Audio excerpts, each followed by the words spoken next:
this point, I'm switching to a slightly larger brush. I can't see what size this is any longer because it's rubbed off completely from the handle, but I think it's probably either a size 3 or 4. But you know what? Sizes vary so much depending on the brand. I mean, look at this one. This over here claims to be a size 1, and it's the same size as this one that I'm speculating is a 4.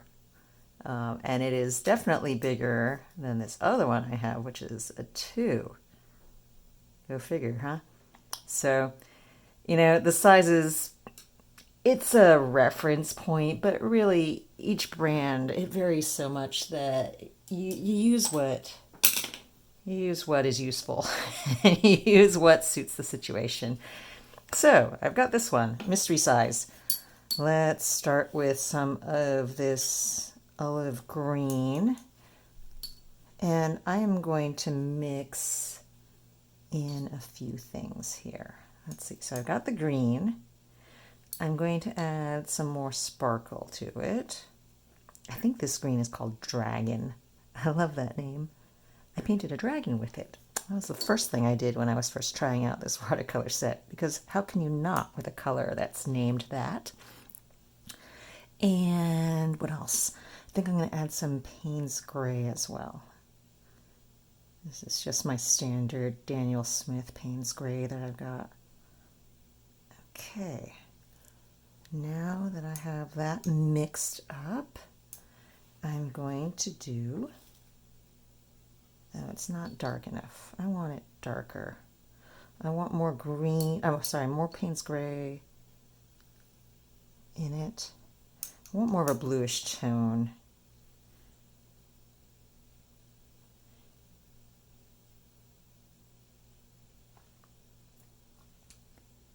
And I've worked my way into a new strata of this scene now.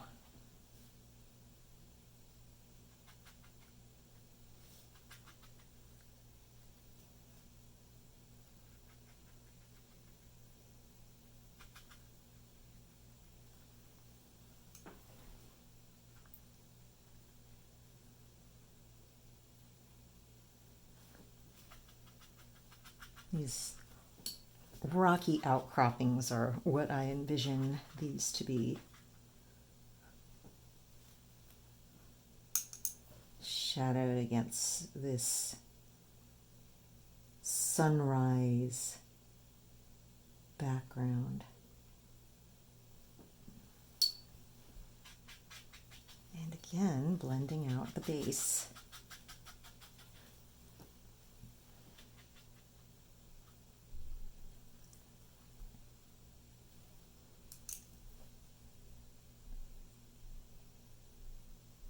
Continuing across the other side of my chasm here.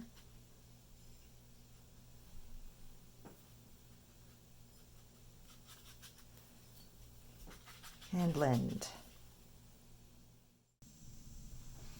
Now I am coming to the foreground elements, and I want to have a tree here, a big tree, because I love big trees.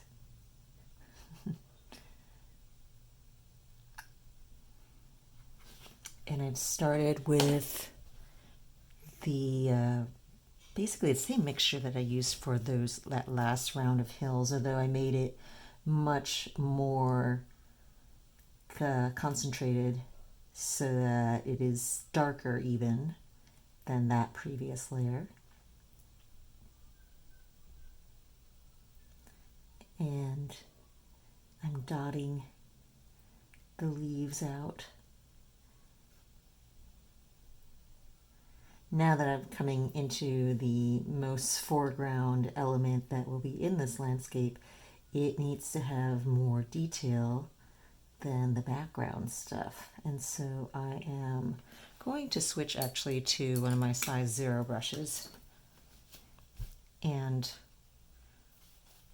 pull little tendrily bits of branches out from the edges of this tree silhouette form.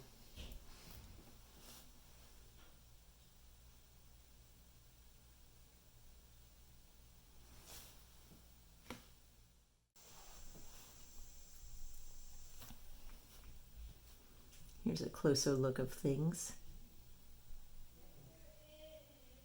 Dotting in little leaves.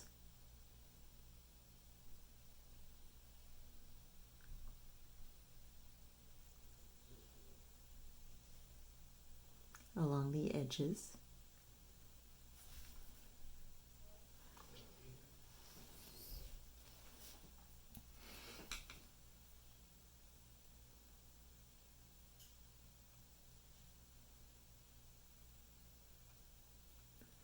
And I've got to shape the branches of this tree as well. I haven't quite figured out what the form of it will be. So I'm just seeing where things take me as I work on first the canopy of its leaves and move then into the branches.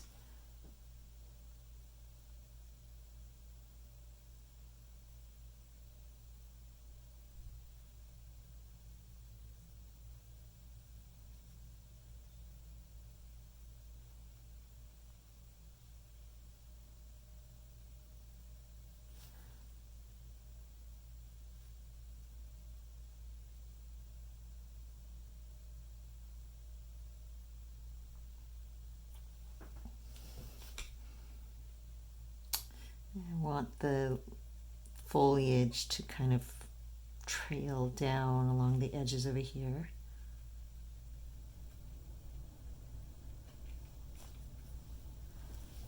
And one other thing I want to do to it, wetting the main area once again. I actually wanted to do this while it was all still originally wet, but I missed my chance. Things dried and I forgot my intentions. And I'm going to get this gold speckled green and just dot that in, letting the paint spread and bleed a little bit.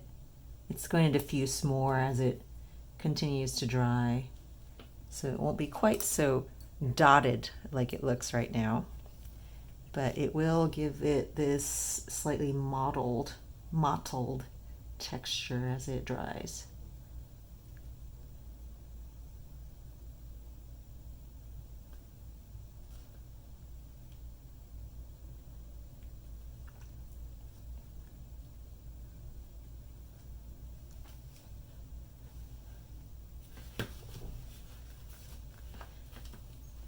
Continuing with the base upon where this tree stands,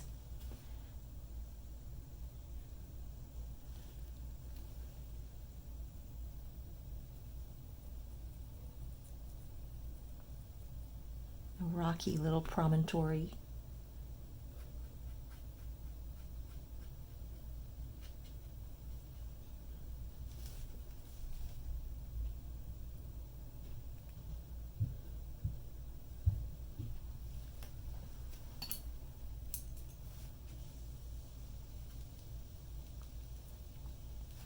And perhaps a few other little companion shrubs and smaller trees in its shadow.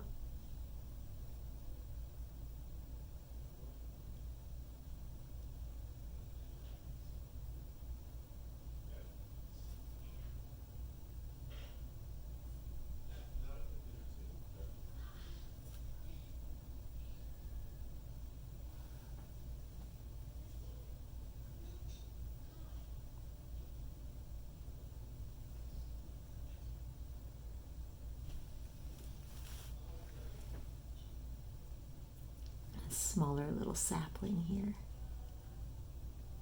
with a thin little trunk, and another one.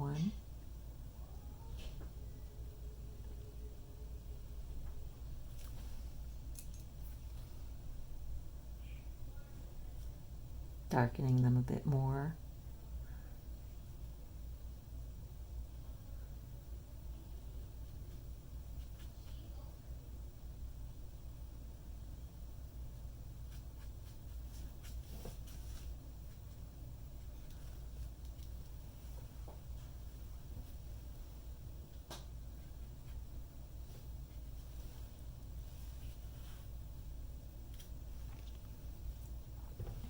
And maybe dotting a little bit of that sparkly green into these little saplings as well. And into the ground.